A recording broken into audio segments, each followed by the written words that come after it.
साधु जी। भगवान की कथा बड़ी मंगलकारी है। देखो पुराना मानना और हम आप बहुत पते की बताते हैं। हमारे पूज्य आचार्य जी कहते थे भागना तो सरल है, जागना बड़ा कठिन है। भागना सरल है, जागना कठिन है। गृहस्थी में लुगाई ना समझ रही हो तो महात्मा बन जाओ। साधु बनना सरल है लेकिन साधु हो जाना कठिन है। और लुगाई के डर से महात्मा बनना सरल है लेकिन घर में रहकर के महात्मा बने रहना बहुत कठिन है। पुराना मानना जितने महात्मा बैठे के हमारे अभी त्रिशूल निकाल करके तुम लगाए लगे। वैसे त्रिशूल से याद आई, आज जो है हमको बजरंग दल द्वारा उनका जो अभियान चलता है उसका हमको भी त्रिशूल प्राप्त हुआ है। एक बार जोरदार तालियां बजरंग दल के लिए लगा।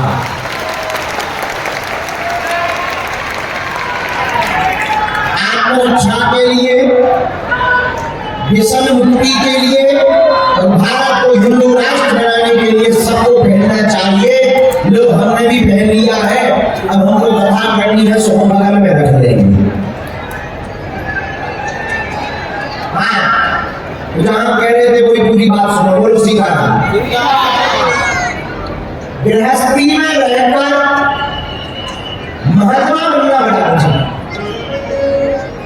गृहस्थ में रहकर पर बुरा ना मानना, जिसका गृहस्थ बहुत संयमित है, जिसका गृहस्थ जीवन बहुत मर्यादित है, जिसका गृहस्थ जीवन बहुत आचार संहिता से भरा है, जिसका गृहस्थ जीवन बहुत ही भगवान के प्रति समर्पित है, वह गृहस्थ में रहने वाला गृहस्थी महात्मा से ज्यादा श्रेष्ठ है।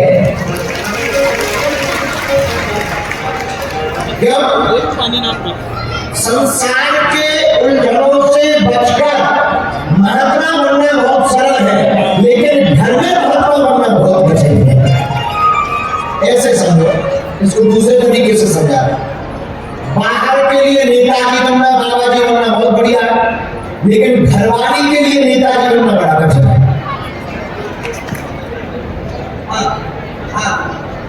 कोई कितना भी महान बुद्धिमान हो, कितना भी महान नेता हो, कितना भी महान विद्वान हो, वो बाहर कितने क्लास विद्वान रहेगा, घर में वही रहेगा तो घरवाली कहेगी। पता कि हमारा अनुभव नहीं है निजी, हम लोग दूसरों का अनुभव आपको देते हैं। तो घर में शाबाशी पाना बड़ा कठिन है। बाहर के लोग तो छोटी सी बात पे ताली बजाने लगते हैं, क्या बात है क्या, और घर वाले नहीं बजाते क्योंकि उन्हें पता है कि तुम्हारे तुम ये जो काम कर रहे हो वो कहां से कर रहे हो। बोलो सीताराम। इसीलिए जैसे तुम कलाकार तुम यहाँ बजा करके हम लोगों को भूत ताली भूता सकते हो, घर में भूत गाना सुना हमारी घर वाली नहीं बजाए, क्यों पता।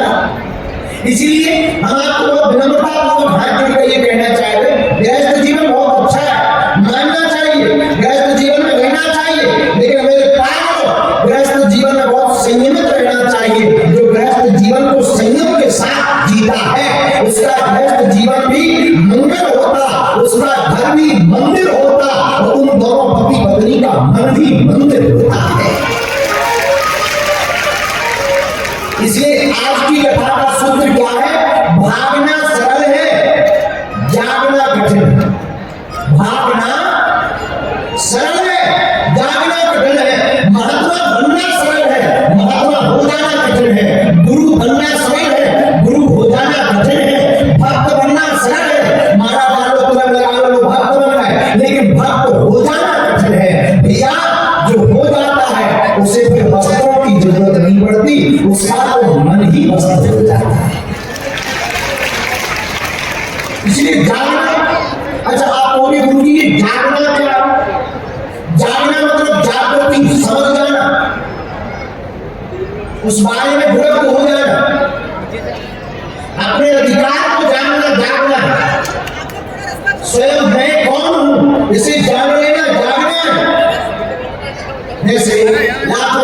बैठे हैं, सब लोग सुन रहे हैं। कुछ लोगों को माइक सुनाई पड़ रहा, कुछ लोगों को टीवी की स्क्रीन दिखाई पड़ रही, कुछ लोगों को कुछ दिखाई पड़ रहा, पर सबको एक एक चीज दिखाई पड़ रही है। लेकिन जो जागा हुआ व्यक्ति होगा उसे केवल हर व्यक्ति में भगवान दिखाई पड़ता है।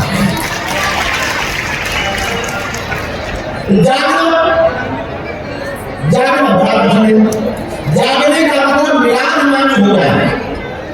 जागने का मतलब न सुख दुख सताएगा न सुख, दुख तुम्हें परेशान नहीं करता, सुख हमें परेशान है। जो जाग जाता है उसे दुख परेशान नहीं करते हैं और सुख में वो भूला नहीं समाता है, हमेशा एक जैसा रहता है। विचार करना, जो बहुत बुद्धिमान आदमी होता है वो बहुत बड़ी बात पर भी ज्यादा जोर से ठहाका नहीं लगाता है, बहुत जोर से हंसता नहीं है, बहुत बड़ी बात को भी वो तुरंत लपक करके नहीं बोलता है। जो कम बुद्धिमान होता है वो तुरंत लपक करके बोलता है। भैया, जागा हुआ व्यक्ति पहले सोचता है, समझता है, जानता है, देखता है, बाद में समर्पण करता है।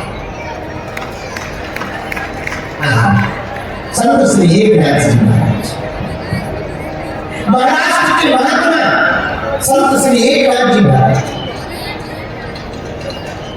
गंगा स्नान करने गए। स्नान करके वापस आए, एक नीच प्रवृत्ति के व्यक्ति ने मुंह में पानी भरकर उनके ऊपर कुल्ला कर दिया, छींटा पड़ गए। वो फिर मुस्कुराते गए, स्नान करके वापस आए। उसने दोबारा कुल्ला किया, वो फिर स्नान करने गए। फिर 108 बार उसने उनको अपवित्र किया और वो बार-बार गंगा स्नान करके वापस आए। जब 108वीं बार ये मुस्कुरा कर गए तो वो व्यक्ति चौंक गया, ये कितने धैर्यवान महात्मा है, मैं गुल्ला करता हूँ ये वापस चले जाते। विचार करो, हम तो में से कोई होता तो एक दो बार तो ठीक है, तीसरी बार दे चटाचट चैची निकाल देते, झगड़ा बाहर कर देते। पहले अब सारे पे गुल्ला कर ही नहीं पाएगा जिंदगी ठगड़ी के बारे। 108 बार गंगा स्नान करके वापस आए। जब वापस आए तो व्यक्ति कहता है, महाराज आपको गुस्सा नहीं आई, हमें क्षमा कर दो, हमसे भूल हो गई। महात्मा एकनाथ कहते, भैया इसमें तुम्हारी भूल नहीं, तुम्हारी हम में बड़ी कृपा है। देखो हमको 108 बार गुल्ला करते रहे तो 108 बार गंगा स्नान करने का सौभाग्य होता। ये जागे हुए आदमी के लक्षण है। जो जाग जाता है, वो समझ जाता है, वो दुख को भी सुख बना लेता, अपमान को भी सम्मान बना लेता है, वो अपयश को भी यश बना लेता, अपयश को भी यश बना लेता। कोई गाली दे वो कहता, भाई महाराज आपको ये गाली दे रहे हैं, तो जागा हुआ व्यक्ति गाली सुनकर के नारा कर, जैसे तुम कहते अबे हम तुमको इतनी इतने में ही तुम्हारी जमीन खिसक जाएगी, श्रद्धा तुम्हारी रोड पे फीकी फीकी फिरेगी। हो गए माने सो महाराज, होंगे हनुमान जी के भक्त चटनी बनाया तुम 2 मिनट में ही तुम फूट करके कलींदरी बन जाओ, तरबूज बन जाओ 2 मिनट में। केवल उतना बता जाए चटनी के बने तुम 2 मिनट में फूट जाओ, 2 मिनट में हमसे टूट जाओगे, हमसे छूट जाओगे। लेकिन मेरे बुद्ध पुरुष महापुरुष गाता हुआ व्यक्ति नहीं है जो 2 मिनट की गाली सुनकर के अपमानित हो जाए, परेशान हो जाए। मेरे यारों, जिसकी निंदा होती है वो आदमी जिंदा होता है। तुम्हारी निंदा हो गई, समझना तुम जिंदा हो, और जिस दिन तुम्हारी निंदा बंद हो जाए समझना तुम समाज की नजर में मर चुके। इसे जिंदा से घबराना, अपयश से घबराना नहीं। हाँ, कर्म बुरे मत करना, काम बुरा मत करना, वरना घाटा खाओगे। अगर तुम सत्य पर हो, अगर तुम सत्य की राह पर चल रहे तो पूरी दुनिया तुम्हारे खिलाफ हो जाए, लेकिन मेरा परमात्मा तुम्हारे साथ रहेगा। और मेरे पागलों, एक दिन सत्य की जीत होगी, निंदा करने वालों के मुंह पर तमाचा लगेगा। तो जो जिंदा उसकी निंदा, इसलिए घबरा जागा हुआ कौन, जो इससे परे हो जाए, जिसे न निंदा सताए, न अपमान सताए, न अपयश सताए, जो दुख में भी मुस्कुराए। क्यों? भगवान से बड़ा प्यारा गीत है, सुख भी मुझे प्यारे हैं, दुख भी मुझे प्यारे। क्यों छोड़ूं मैं किसे भगवान, छोड़ूं मैं किसे भगवान, दोनों ही तुम्हारे। सुखे भी मुझे प्यारे,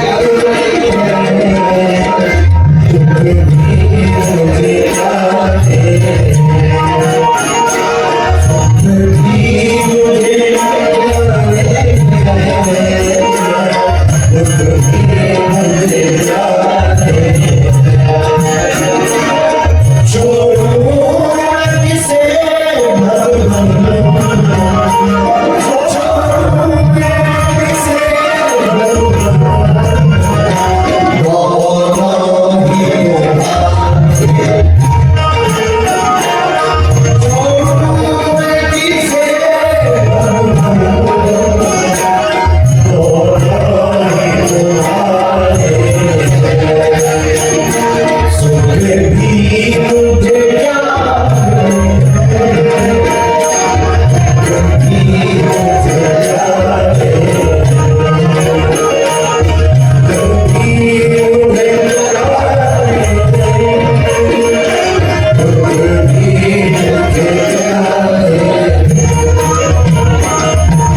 कहना सरल है पर कांटा लग जाए बड़ा दर्द होता है। स्वामी विवेकानंद की एक बात हमें बहुत याद आती है। हमारे आचार्य श्री स्वामी विवेकानंद कहते हैं, जिनके पांव में कांटे लग जाते हैं उनके पैरों की रफ्तार बढ़ जाती है। जिनके पैर में कांटे लगते हैं उनके पैरों की रफ्तार बढ़ जाती है, उनकी चलने की रफ्तार बढ़ जाती है। जो तेज गति से चलता है वही मंजिल पर पहुंच जाता है।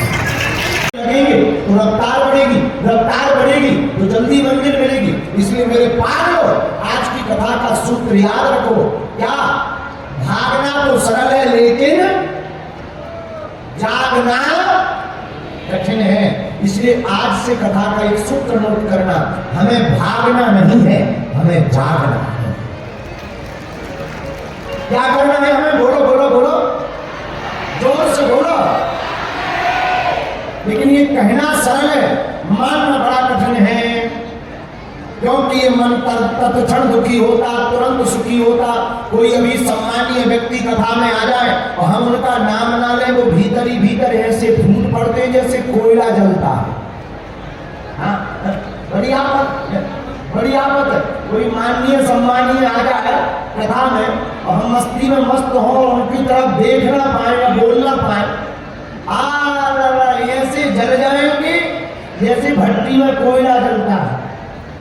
हाँ, तो उन्हें कथा नहीं पुसाई, उन्हें तो लगे कि भाई मैंने होके बागे सो सरकार अपने लिए। हाँ, बुरा न मानना, यही चीजों पर विजय पा लेना, जाग जाना है।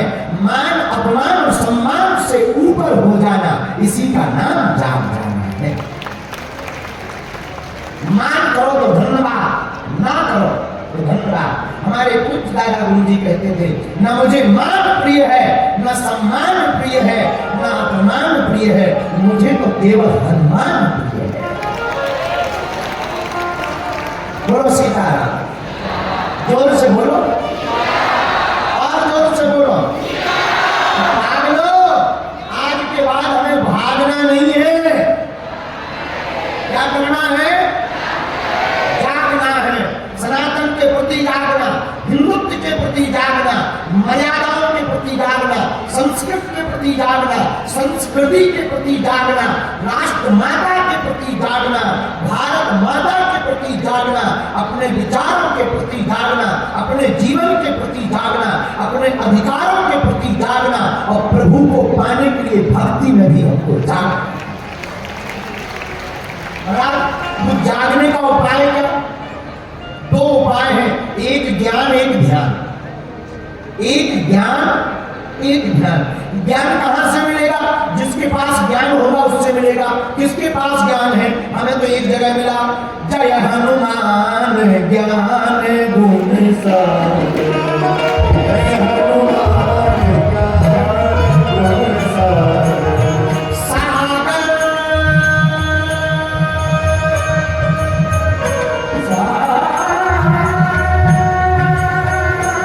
समुद्र की तरह ज्ञानी यही है। कौन? हनुमान जी। जय हनुमान ज्ञान,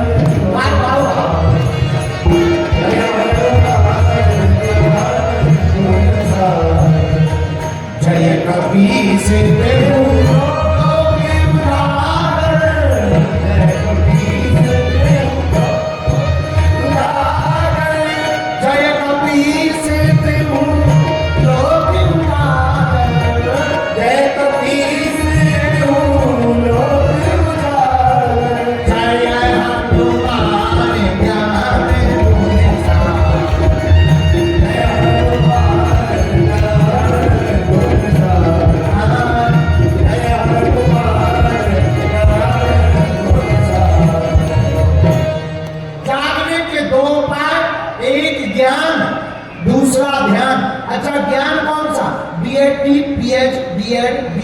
पीएचडी कर ली तो क्या ज्ञानी बन गए? ठटली के भरे। ये ज्ञानी नहीं है, इनके तो उल्टे दिमाग और खराब होते। पढ़ना चाहिए, लेकिन पढ़ना तो चाहिए, और भैया पढ़ना भी अपनी भारतीय संस्कृति के साथ चाहिए। हमारी भारतीय संस्कृति ज्ञानवान बनाती है। दो उपाय, एक ज्ञान, सबको पढ़ो। हम ये नहीं कहते कि ना पढ़ो, सबको पढ़ो, जिसको लगे उसको पढ़ो। हम तो लगभग जो जितने भी लोग मिलते हैं हम उनको पढ़ते हैं, दूसरों के बारे में बोलने के लिए जब भी हमें समय मिलता। नहीं पढ़ते हम सुन लेते हैं, संतों से सुन लेते हैं, पढ़ते हैं। जितना ज्ञान नहीं है कोशिश करते हैं छोटी मोटी जो भी हमें मिले वो भाव पढ़ लेते हैं। ज्ञान, ज्ञान कौन है? ज्ञानी कौन है? हनुमान जी महाराज। ज्ञानी से मिलेगा ज्ञान। अच्छा, हनुमान जी से ज्ञान मिलेगा, पर ध्यानी कौन है? भाई प्रभु को पाने के जागने के दो ही उपाय हैं, ज्ञान और ध्यान। पर ध्यानी कौन है?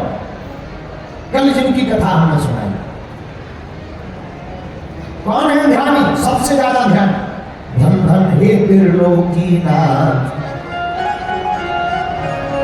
तुम हो सब नाथों के नाथ, क्यों न दुनिया को गावे तुम्हें भोलेनाथ।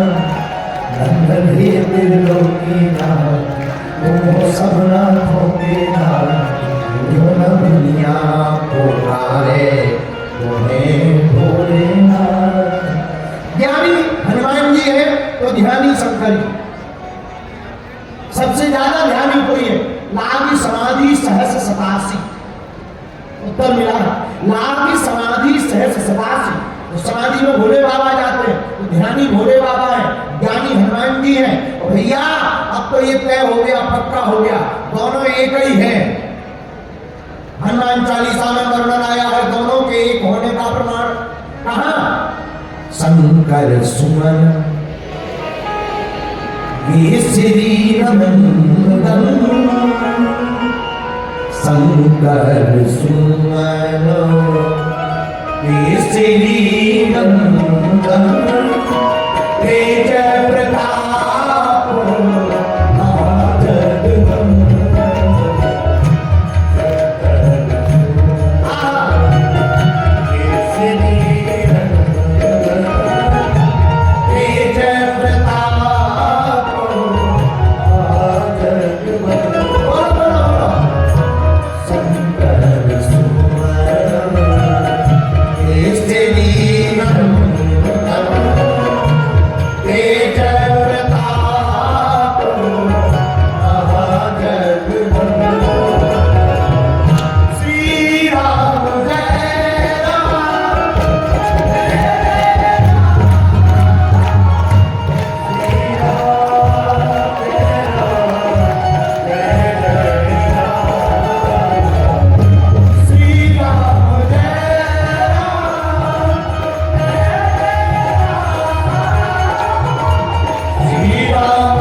भूषण रामाचार्य के पर विराजमान परम पूज्य श्री गुरुदेव भगवान रामभद्राचार्य महाराज जी ने भी कहा क्या, आहा, चौपाई को बदल करके दिया गुरुदेव ने। शंकर सोया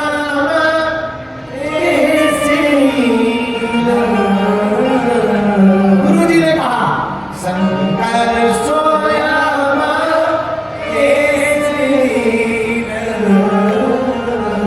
शंकर जी ही स्वयं हनुमान जी हैं।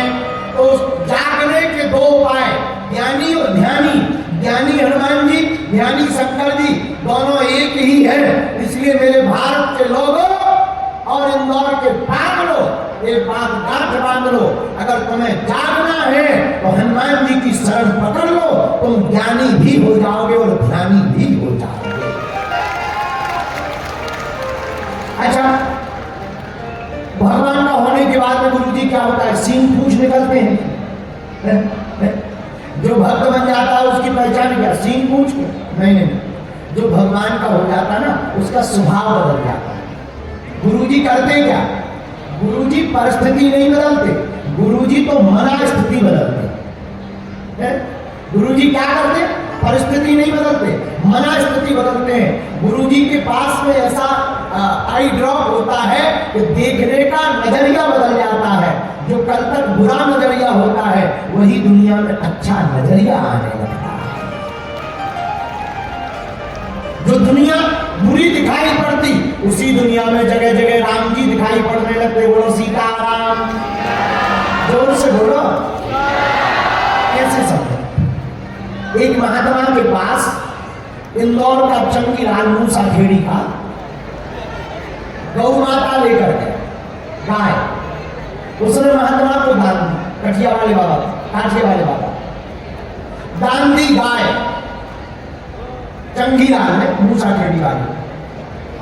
महात्मा बड़े खुश हुए, वाह बाबा गौ माता आ गई, अब तो दूध निकलेगा, खीर बनेगी, रबड़ी मालपुआ, आहा आनंद आएगा, आनंद आएगा। जय हो भैया इंदौरी बाबू, राम राम, धन्यवाद धन्यवाद। चला गया, भोजन बनने लगा, खीर बनने लगी, प्रसाद बनने लगा, लेकिन 8 दिन बाद वो ले गया वापस। तो गुरुजी के चेला का मुंह लटक गया। तो गुरुजी ने पूछा क्या बात, मुंह क्यों लटक गया? बोले गुरुजी जो चंगीलाल गाय दे गया था वो वापस ले गए। गुरुजी बोले खैर इंदौर के लोग ऐसे ही होते हैं, लेकिन ले गया तो कोई बुराई वाली बात नहीं, अच्छा होगा। चेला बोला इसमें क्या अच्छा होगा, पहले बढ़िया दूध होता था, घी होता था, अब दूध घी नहीं होगा। मुस्कुराते हुए गुरुजी बोले दूध घी तो छोड़ो, गोबर का झंझट तो खत्म हो गया। आई थी तो भगवान को भोग लगेगा खीर का, और गौ माता चली गई तो गोबर का झंझट खत्म हो गया। यही जीवन जीने की कला है। मिल जाए तो प्रभु का धन्यवाद, ना मिले तो ठीक रहा, रखने के लिए व्यवस्था ही नहीं है।